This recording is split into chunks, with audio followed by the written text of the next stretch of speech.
Welcome to the Learning Pines YouTube. We hope this video helps.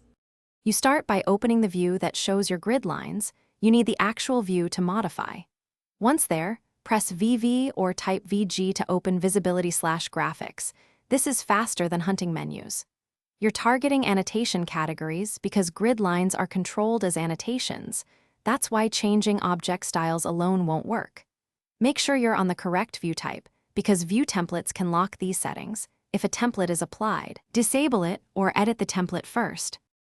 Once inside annotation categories, locate grids and choose the Override Appearance button. This is the only direct place to change grid line color for that view.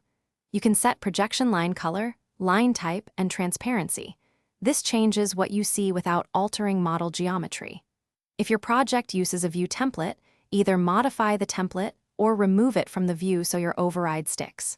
Remember, changing here affects annotation display, which is why it's the only reliable method. After choosing your new grid color in settings, click OK to apply and then regenerate the view to force the update.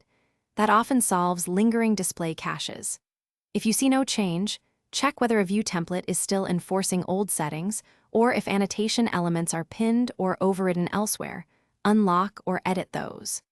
Finally, if printed or rendered output looks different, adjust graphic display options and verify plot settings. This ensures on-screen color matches output. Thanks for watching. Consider subscribing if we helped you.